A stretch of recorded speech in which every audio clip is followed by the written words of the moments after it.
বর্তমান বিশ্বে প্রায় 7 বিলিয়নের বেশি মানুষ বসবাস করে। আর সবচেয়ে বেশি মজার বিষয় হলো এই সকল মানুষ একে অন্যের থেকে একদমই আলাদা।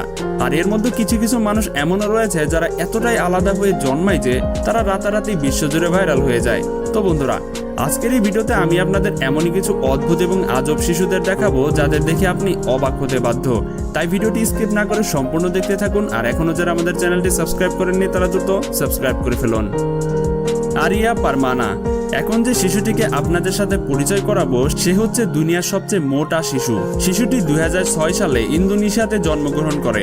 আপনি জানলে অবাক হবেন যে মাত্র 10 বছর বয়সে এই আরিয়া পারমানার ওজন হয়ে দাঁড়ায় 192 কেজি।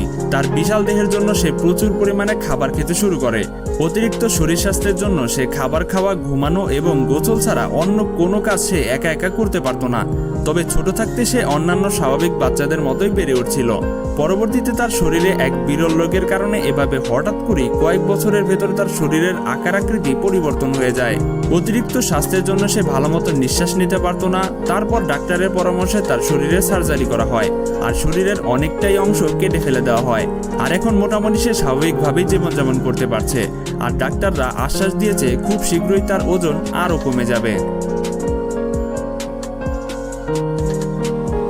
বায়েজিদ হোসাইন। বন্ধুরা, আপনারা কি কখনো দেখেছেন যে একজন মানুষ শিশু বা কিশোর বয়সে বৃদ্ধ হয়ে মারা যায়? কি বুঝতে অসুবিধা হলো? তো তাহলে শুনুন। আপনাদের মধ্যে অনেকে পা মুভিটি তো একবার না একবার দেখেছেন। মুভিটি রিলিজ হবার পর যারা যারা দেখেছেন তারা সকলেই জানেন যে বিশ্বে এমনও শিশু রয়েছে যারা কিনা জন্মের পরপরই তাদের বৃদ্ধ হতে দেখা যায়। ঠিক এরকমই একটা ঘটনা ঘটেছে বাংলাদেশের 2012 সালে বায়েজিদ হোসাইনের সাথে। প্রোজারিয়া নামক এক দুর্বল রোগ 9 বছরের বায়েজিদ হোসাইনকে 60 বছরের বৃদ্ধের মতো দেখা যেত। আপনারা ভিডিওতেই দেখতে পাচ্ছেন বায়েজিদের শরীরের চামড়া বৃদ্ধ মানুষের মতো ঝুলে গিয়েছে।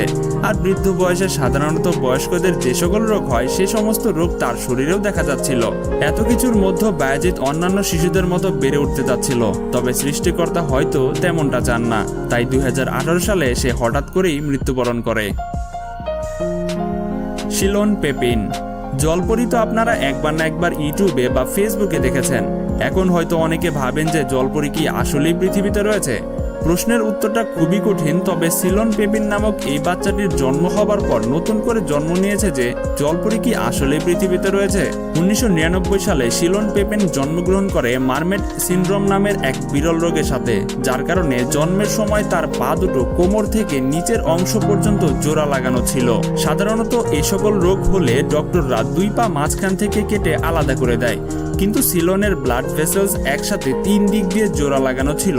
এর জন্য তার পা আলাদা করা ছিল এক কথায় ইম্পসিবল। শিলন অনেক জনপ্রিয় অনুষ্ঠানে অংশগ্রহণ করেছিল। সেখান থেকে সে আরো দ্রুত ভাইরাল হয়ে যায় আর সকলে তাকে জলপরি ভাবতে থাকে। ডক্টররা এটা কোনোভাবে বুঝতে পারছে না এটা কিভাবে হলো। তাদের মতে এটা মিস্ট্রি ছাড়া কিছুই না। টিজা ইভান্স। বন্ধুরা, এখন আমি আপনাদের এমন একটা শিশুকে দেখাবো যে শিশুর জন্ম হয়েছে নাক ছাড়া। টেজা ইভান্সের জন্ম আয়ারল্যান্ডে। কথাটি শুনতে হয়তো আপনার কাছে অদ্ভুত লাগবে, তবুও এটাই সত্য। টেজা ইভান্স জন্মের সময় এক দুর্লভ রোগ নিয়ে জন্মগ্রহণ করে, যার কারণে তার নাক আর বড় হয় না। তার এই দুর্লভ রোগ কনজেনেটর আরহিনি থাকার কারণে আর 5টা নর্মাল শিশুর মতো তার নাকে ছিদ্র তৈরি হয়নি। এই রোগটা এতটাই দুর্লভ যে 15 থেকে 20 কোটি শিশুদের মধ্যে প্রতি একজন শিশুর এরকম রোগ হয়ে থাকে। আপনি যদি ভিডিওটি দেখেন তাহলে বুঝতে পারবেন টেজা ইভান্স অন্যান্য শিশুদের মতোই জন্মগ্রহণ করেছে, শুধুমাত্র তার নাকে 2টো ছিদ্র তৈরি হয়নি। এখন হয়তো অনেকে ভাবছেন তাহলে বাচ্চাটির শ্বাস প্রশ্বাস কিভাবে নেয়। আপনারা একটু ভালো করে লক্ষ্য করবেন টেজা ইভান্সের গলায় একটা ট্রাক্টোমিক টিউব লাগানো রয়েছে, যেটার সাহায্যে সে খুব সহজেই শ্বাস প্রশ্বাস নিতে পারে। কিন্তু এটা ব্যবহার করে সে আমাদের মতো কোনো গন্ধ অনুভব করতে পারে না, যার কারণে মেয়েটিকে অনেক অসুবিধার সম্মুখীন হতে হচ্ছে। তবুও তার পিতামাতা যেন হার মানেনি। 2 বছর পর পর 3D প্রিন্টারের সাহায্যে তার অপারেশন করানো হয়। আর এরকম প্রক্রিয়াটা কিশোর অবস্থা পর্যন্ত চলতে থাকবে। ডক্টরের নির্দেশনা মতে কিশোর হবার পর সে আবার সাধারণ মানুষের মতো জীবনযাপন করতে পারবে। অ্যাবাস। আমাদের মানুষের চোখ সাধারণত কালো কালারের হয়, কখনো কখনো দেখা গেছে কারো চোখ বাদামি রঙেরও হয়। কিন্তু আপনি কি কখনো মানুষের চোখ সাপের চোখের মতো হতে দেখেছেন? না দেখে থাকলে এখন দেখে নিন। বিশ্বের অনেক দেশেই ভ্রমণ করা এরিক সর্বপ্রথম ইথিওপিয়াতে বসবাসরত আবাস নামের এক দুর্লভ শিশুকে আবিষ্কার করে। বিশ্ব ভ্রমণের এক পর্যায়ে এরিক ইথিওপিয়ার এক গ্রামে হেঁটে যাচ্ছিল। তখন হঠাৎ করে তার চোখ সেই গ্রামের একটা ছেলে আবাসের উপরে পড়ে। আর প্রথম নজরে ছেলেটিকে দেখে এরিক তো অবাক হয়ে যায়, কেননা ছেলেটির চোখের রং ছিল গাঢ় নীল রঙের, যেটা হওয়া একদমই সম্ভব নয়। তারপর এরিক তার ইনস্টাগ্রাম অ্যাকাউন্টে ছেলেটির একটা ছবি পোস্ট করে, আর ছবিটি পোস্ট করার সাথে সাথে ইন্টারনেট দুনিয়ায় হইচই পড়ে যায়, আর সেটা রাতারাতি ভাইরাল হয়ে যায়। আবাসের পরিবার সর্বপ্রথম তার জন্মের সময় ভেবেছিল যে হয়তো তাদের ছেলেটি অন্ধ হয়ে জন্মগ্রহণ করেছে, কিন্তু দিন যত যাচ্ছে সকলকে অবাক করে দিয়ে আবাস অন্যান্য ছেলেদের মতো স্বাভাবিক জীবনযাপন করেই যাচ্ছিল। শার্লেট গারসাইট, বিশ্বের সবচেয়ে ছোট শিশু জন্মগ্রহণ করা সেই শিশুটিকে আপনারা কি দেখেছিলেন? এই শিশুটির নাম শার্লেট গারসাইট। বাচ্চাটির জন্ম ব্রিটেনে। যখন সে মায়ের পেটে থেকে প্রসব হয় তখন তার সাইজ ছিল মাত্র 10 ইঞ্চি, আর তার ওজন ছিল মাত্র 1 কিলো।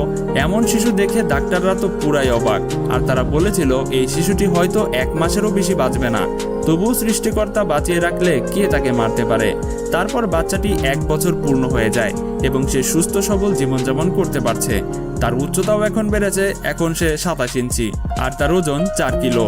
এখন যদি আপনি তাকে দেখেন তাকে সদ্য প্রসব শিশুর মতোই লাগবে। মেয়েটির ভেতরে বিশ্ব সম্পর্কে জানার খুবই আগ্রহ ছিল, যার কারণে তাকে সাধারণত যে সকল বাচ্চারা স্কুলে পড়ালেখা করে সেই সকল স্কুলে তাকে ভর্তি করিয়ে দেওয়া হয়, যাতে সে অন্যান্য বাচ্চাদের মতোই বেড়ে উঠতে পারে। রুসি ইমাই। বন্ধুরা, আপনারা কি কখনো 4-5 বছরের শিশুকে বডি বিল্ডার হতে দেখেছেন?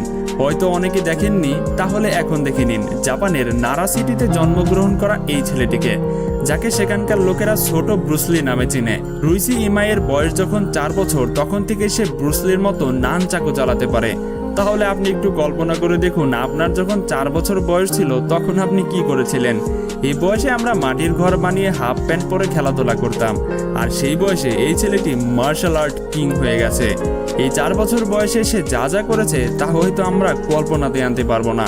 কখনো সে 2 হাতের উপর ভর দিয়ে চলেছে, আবার কখনো 2 হাত দিয়ে পুরো শরীরকে উল্টোভাবে পুশ আপ দিয়েছে। এরকম আরো কিছু ব্যায়াম এবং এক্সারসাইজ রয়েছে যেগুলো আমরা বড় হয়েও হয়তো এখনো করতে পারবো না, যা এই ছেলেটি মাত্র 4 বছর বয়সে করে দেখিয়েছে। এই ছেলেটির আইডল ব্রুসলি, যার কারণে সে তার মতো হবার জন্য এরকম কঠিন ট্রেনিং প্রতিনিয়ত করে যাচ্ছে। রইসির ফ্যামিলির বক্তব্য ছিল যে এরকম প্রতিভা তার দাদুর কাছ থেকে সে পেয়েছে, আর ছোটবেলায় সে একবার ব্রুসলির মুভি দেখেছিল, আর সেখান থেকেই তার ইন্সপিরেশন তৈরি হয়। তারপর ছোট ছেলেটি ব্রুসলির মতো নানচাকু চালাতে দেখে তার ফ্যামিলির সবাই অবাক হয়ে যায়, আর তাকে ভালোভাবে এই ট্রেনিং করানোর জন্য প্রতিষ্ঠানে পাঠানো হয়। তো বন্ধুরা, এখনো যারা আমাদের চ্যানেলটি সাবস্ক্রাইব করেননি তারা দ্রুত সাবস্ক্রাইব করে ফেলুন। আর আজকে দেখানো ভিডিওটি আপনার কেমন লেগেছে সেটা কিন্তু অবশ্যই কমেন্টে জানাবেন। তো দেখা হচ্ছে